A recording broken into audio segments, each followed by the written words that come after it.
ദേവു, സാഹിബിന് വിളമ്പി കൊടുക്ക്.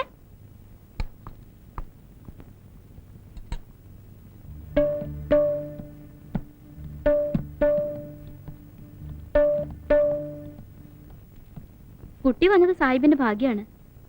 അവള് കുസൃതിയാണെങ്കിലും ആളൊരു മലക്ക. എന്ത് മലക്ക്? മാലാക. മാലാക.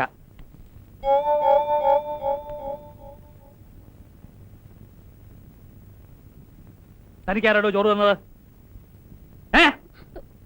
രാജകുഞ്ഞ പറഞ്ഞിട്ടാ. പിന്നെ ഞാൻ പറയുന്നത് എന്താ ഒരു വില ഇവിടെ? കോമാളി വേഷവും കിട്ടി നടപ്പുണ്ട് ഓരോരുത്തര്. എന്നാ പിന്നെ അവരങ്ങ് ഭരിച്ചോട്ടെ. പാത്തോടൊക്കെ ഇറങ്ങി കൊടുക്കാം. സുഭദ്രേ,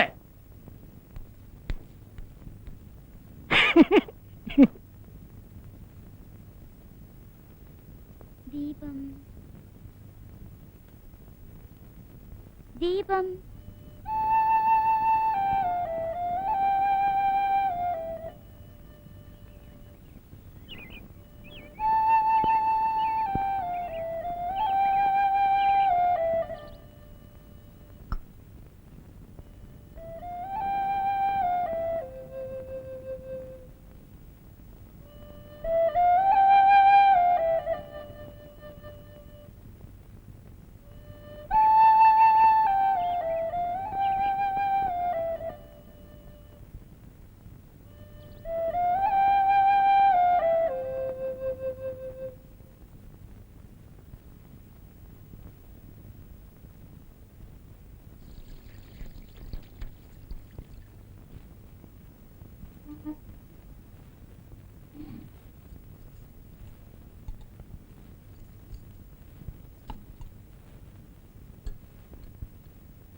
മുത്തശ്ശി അങ്ങോട്ടിരിക്കെ.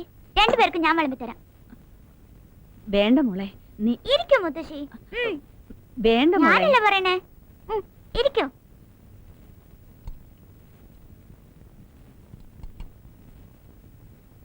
ഈ പതിവുകളൊക്കെ ഒന്ന് മാറ്റണ്ടേ? ആദ്യം മുത്തച്ഛൻ കഴിക്കുക, പിന്നെ മുത്തശ്ശി കഴിക്കുക, പിന്നെ വേലക്കാര്. ഇതൊക്കെ മാറ്റേണ്ട കാലം എന്നേ കഴിഞ്ഞു. അതെങ്ങനെയാ? ഈ തുരുത്തിന്ന് ആരെങ്കിലും ഒന്ന് പുറത്തിറങ്ങിയാലല്ലേ? രണ്ടുപേരുടെ ആദ്യത്തെ ഉരുള എനിക്ക്.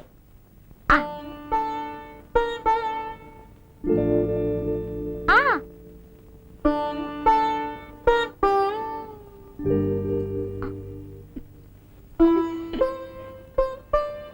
മുത്തശ്ശ, കൊച്ചു കുട്ടികൾക്ക് വാരി കൊടുക്കുക. മുതിർന്ന പെൺകുട്ടികള് അവരുടെ നിലയ്ക്ക് നിൽക്കണം. ബോട്ടെടുത്ത് പോയപ്പോ മുത്തച്ഛൻ പറഞ്ഞുന്ന് കേട്ടു, കൊച്ചു കുട്ടികൾ ചെയ്യണ പണിയാണോ ഇതൊക്കെയെന്ന്. ഇപ്പൊ പറയണു ഞാൻ മുതിർന്ന കുട്ടിയാന്ന്.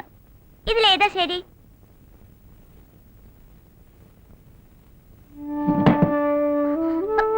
അയ്യേ, മുത്തച്ഛൻ പിണങ്ങി പോവാ. ഞാൻ വെറുതെ കളി പറഞ്ഞതാട്ടോ. ഇങ്ങനെയുണ്ടോ മനുഷ്യര്? വെറുതെ ഒരു തമാശ പറഞ്ഞേന്. ഏതായാലും മുത്ത ശരിക്ക്. എനിക്ക് വേണ്ട. എന്നാ എനിക്കും വേണ്ട. ഈ പെണക്കക്കാരെ കൊണ്ട് തോറ്റൂല്ലോ എന്റെ ഈശ്വര.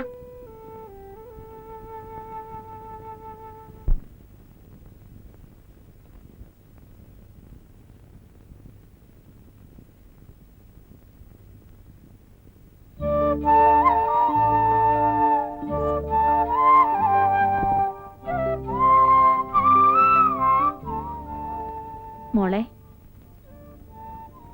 മുത്തശ്ശിയോട് പിണക്ക? എന്റെ മുത്തശ്ശിയോട് ഞാൻ പിണങ്ങോ? മുത്തച്ഛന്റെ സ്വഭാവം നിനക്കറിയില്ലേ? എന്തെങ്കിലും കൊച്ചു കാര്യം മതി മിണ്ടാതെയും അത്താഴം കഴിക്കാതെയും ഇരിക്കാൻ. ഇത്തിരി കഴിയുമ്പോ അതങ്ങ് മാറുകയും ചെയ്യും.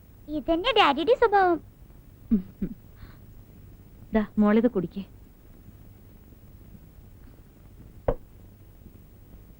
മുത്തശ്ശി, മുത്തശ്ശി ഇന്ന് എന്റെ കൂടെ കിടക്കുവോ?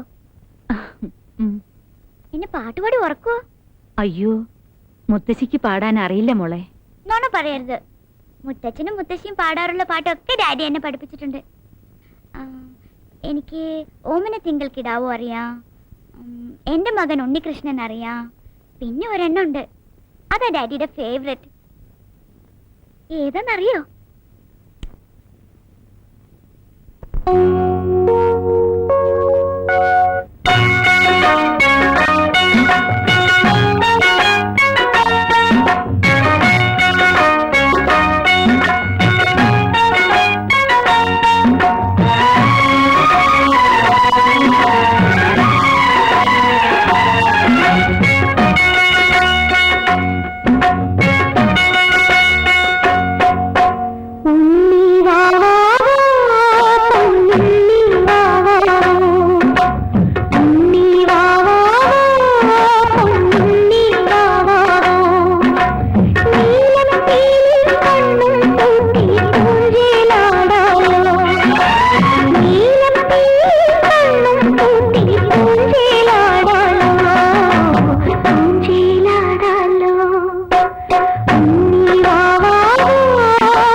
ആ